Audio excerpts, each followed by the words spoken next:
മലയാള സിനിമയിലെ എക്കാലത്തെയും മികച്ച സൂപ്പർ ചിത്രങ്ങളിൽ ഒന്ന് മണിച്ചിത്രത്താഴാണ്. നിരവധി പഠനങ്ങളാണ് ആ സിനിമയുടെ കഥയുമായി ബന്ധപ്പെട്ട ഇപ്പോഴും നടന്നുകൊണ്ടിരിക്കുന്നത്.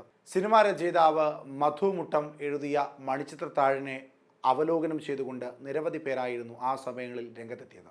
ഇപ്പോൾ ഇതാ സിനിമ വീണ്ടും റിലീസ് ചെയ്യുകയാണ്.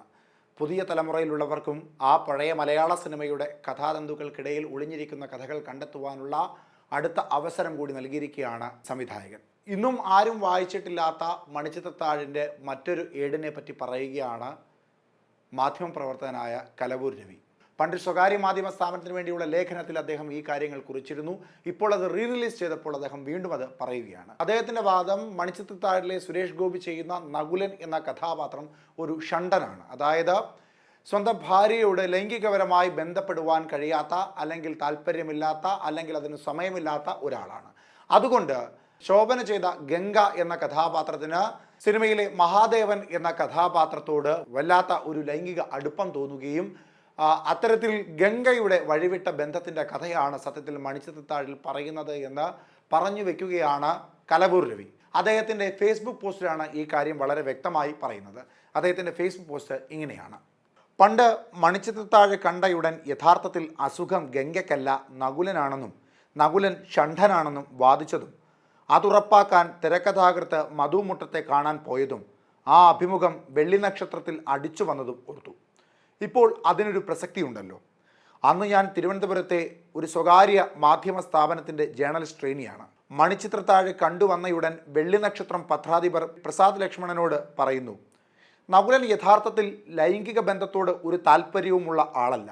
അതിനാൽ ഗംഗയ്ക്ക് അടുത്ത വീട്ടിലെ മഹാദേവനോട് തോന്നുന്ന കാമമാണ് ചിത്രത്തിൻ്റെ കഥ. പ്രസാദ് ലക്ഷ്മൺ എന്നെ ഓടിച്ചില്ല. എന്തേ അങ്ങനെ തോന്നാൻ എന്നായി. എനിക്ക് സംശയം തോന്നിയത് ചിത്രത്തിലെ വരുവാനില്ലാരും എന്ന് തുടങ്ങിയ പാട്ട് കേട്ടപ്പോഴാണ്. ഈ പാട്ട് മാത്രം മണിച്ചിത്രത്താഴിൻ്റെ ഗാനരചയിതാവല്ല എഴുതിയത്, തിരക്കഥ എഴുതിയ മധു മുട്ടമാണ്. എന്തിന് കഥാകൃത്ത് അതിന് തുനിഞ്ഞു?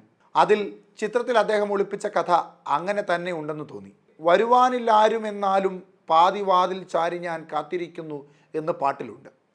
വിവാഹിതയായ ഗംഗയുടെ ജീവിതത്തിൽ ഇനി ആരും വരാനില്ലെങ്കിലും അവർ കാത്തിരിക്കുന്നുണ്ട്.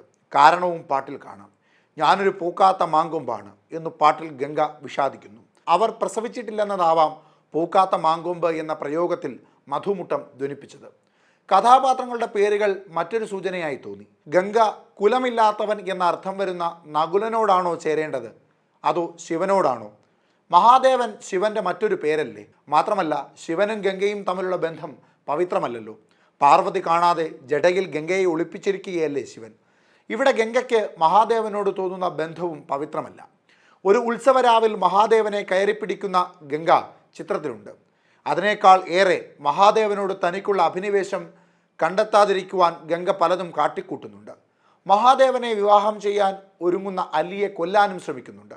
പിന്നെ നവവിവാഹിതരെങ്കിലും ഗംഗയും നകുലനും തമ്മിൽ ഒരു ആലിംഗന രംഗം പോലും കണ്ടില്ല. കിടപ്പറയിലും നകുലൻ ജോലി ചെയ്യുകയാണ്. ഗംഗയെപ്പോൾ ചോദിക്കുന്നുണ്ട്, നകുലേട്ടൻ കിടക്കാറായോ? അതൊരു ക്ഷണമല്ലേ? പക്ഷേ അയാൾ തനിക്ക് ജോലിയുണ്ടെന്ന് ആ ക്ഷണം നിരാകരിക്കുന്നു. ഗംഗ ആ വേള ആവശ്യപ്പെടുന്നത് നകുലേട്ടൻ കിടക്കുമ്പോൾ എന്നെ വിളിക്കണമെന്നാണ്. ഇത് ഒന്നുകൂടി പ്രകടമായ ക്ഷണമാണ്. നകുലൻ അന്നേരം പറയുന്നതോ തനിക്ക് ഒരുപാട് ജോലിയുണ്ടെന്നാണ്.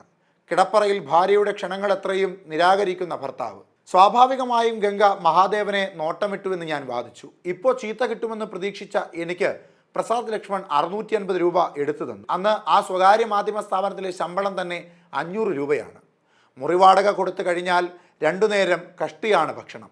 സജീവ് കുമാർ ടി.കെ ആണ് ഇടയ്ക്ക് വീട്ടിൽ കൊണ്ടുപോയി ഭക്ഷണം തന്നിരുന്നത്. അതുകൊണ്ട് ഞാൻ ആ രൂപ ഉടനെ ചാടിപ്പിടിച്ചു. പിന്നെ നേരെ മാവേലിക്കരയ്ക്ക് പോയി മധു മുട്ടത്തെ കാണാൻ. അദ്ദേഹവും അമ്മയും മാത്രമാണ് ആ വീട്ടിലുണ്ടായിരുന്നത്. ഉച്ചനേരത്ത് കയറി ചെന്ന് എനിക്ക് ആ അമ്മ ഊണും മീൻ പൊരിച്ചതും തന്നു. പിന്നെ മധുമുട്ടത്തോട് ഞാൻ എൻ്റെ വാദങ്ങളൊക്കെ നിരത്തി. കുറേ നേരം അദ്ദേഹം ഒന്നും മിണ്ടാതെ നോക്കിയിരുന്നു. പിന്നെ എഴുതുമോ എന്ന് ചോദിച്ചു. ഞാൻ ആത്മവിശ്വാസമില്ലാതെ തലയാട്ടി. പിന്നെ അദ്ദേഹം എൻ്റെ കൈകൾ കവർന്നു മന്ത്രിച്ചു. ഒരാളിങ്ങനെ സൂക്ഷ്മമായി എന്നെ തിരിച്ചറിഞ്ഞല്ലോ, സന്തോഷം. ഒന്നും പറയാനാവാതെ ഞാൻ ഇറങ്ങി നടന്നു. തിരിച്ചുള്ള യാത്രയിൽ ബസ്സിൽ സീറ്റൊന്നും കിട്ടിയില്ല. അതൊന്നും ഞാൻ അറിഞ്ഞില്ല. ഞാൻ മധുമുട്ടത്തെ പറ്റി തന്നെ ആലോചിക്കുകയായിരുന്നു. അടുത്ത ആഴ്ച വെള്ളി നക്ഷത്രത്തിൽ ഈ എഴുതിയതത്രയും അടിച്ചു വന്നു. പ്രസാദ് ലക്ഷ്മണൻ്റെയോ അന്ന് അവിടെ ഉണ്ടായിരുന്ന ബീനാരഞ്ജിനിയുടെയോ പക്കൽ ആ ലക്കം ഉണ്ടാവുമോ എൻ്റെ പക്കലില്ല. വെള്ളി നക്ഷത്രത്തിൽ ഇതിൻ്റെ പൂർണ്ണ ഫയൽ കോപ്പി ഉണ്ടെങ്കിൽ അവർക്കത് ഇപ്പോൾ വേണമെങ്കിൽ പുനഃപരിശോധിക്കാവുന്നതേ ഉള്ളൂ. ചിത്രം വീണ്ടും റിലീസ് ചെയ്തിരിക്കുകയല്ലേ. മധുമുട്ടത്തെ പിന്നെ ഞാൻ കണ്ടിട്ടില്ല. അദ്ദേഹം ആ അഭിമുഖം വായിച്ചോ എന്നും അറിയില്ല. എന്തായാലും അടുത്ത വീട്ടിലെ യുവാവിനോട് ആസക്തി തോന്നിയ നവവധുവിൻ്റെ കഥ എത്ര ഭംഗിയായി അദ്ദേഹം ആ ചിത്രത്തിൽ ഒളിപ്പിച്ചു. ഒരിക്കൽ ആലപ്പുഴയിലെ ഒരു പ്രാദേശിക ചാനലിനു വേണ്ടി ഫാസിൽ സാറിനെ ഇൻ്റർവ്യൂ ചെയ്തപ്പോൾ സുരേഷ് ഗോപിക്ക് അറിയാമായിരുന്നോ ഈ അകം പൊരുൾ എന്ന് ഞാൻ ചോദിച്ചു. ആർക്കും അറിയില്ലെന്ന് അദ്ദേഹം ചിരിച്ചുകൊണ്ട് തലയാട്ടി. ഇനി ഒന്നുകൂടി മണിച്ചിത്രത്താഴ് കണ്ടു നോക്കൂ. തിരക്കഥാകൃത്തിൻ്റെയും സംവിധായകൻ്റെയും ചിരി നിങ്ങൾ കാണും. സത്യത്തിൽ ഉറക്കെയുള്ള ചിരി. ഇങ്ങനെ അവസാനിക്കുകയാണ് അദ്ദേഹത്തിൻ്റെ ഫേസ്ബുക്ക് പോസ്റ്റ്. എന്തായാലും മലയാള സിനിമാ ലോകത്ത് ആരും വായിച്ചിട്ടില്ലാത്ത ഒരു തലമാണ് മണിച്ചിത്രത്താഴിനെ പറ്റി കലവൂർ രവി വായിക്കുന്നത്.